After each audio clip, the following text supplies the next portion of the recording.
if civil rights was a four-part symphony, the first movement would be, the emancipation of slaves. The second movement would be the Civil Rights Acts. In my opinion, the third part will be economic empowerment, access to capital. And the fourth will be governance, owning our own, like as far as governing police chiefs and, congressmen and elected officials, black us, governing our own state. So I think that economic empowerment is definitely key in our next part of the movement.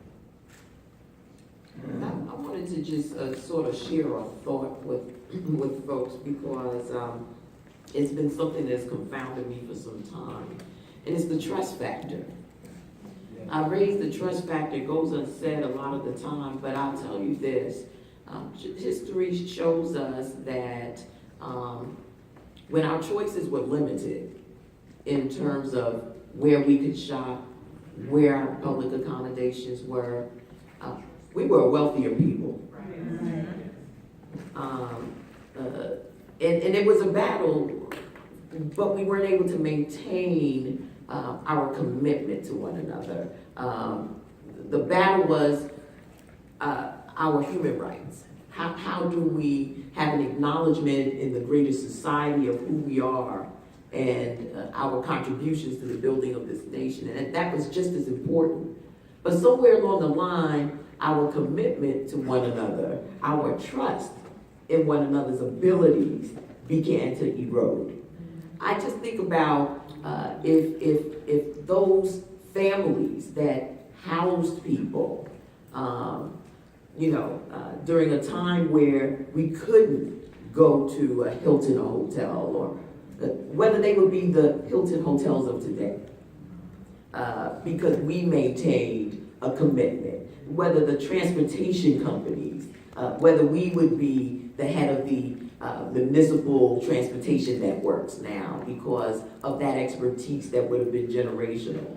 And so I want to raise that because oftentimes I get the excuses. Well, so-and-so don't have a good attitude and that's why I don't buy nothing from them. Really? Is that where we are? And that becomes generational because a child in a household that hears a parent disparage a black-owned business then gets the thought in their mind that, well, their quality is not as good as someone else's. So we need an attitude adjustment. You can't talk wealth when in other communities, I'm from New York City, so I watch how the Asians work. And they will make sure that the dollar circulates in Chinatown in perpetuity. In perpetuity. And in my neighborhood, in perpetuity. Okay?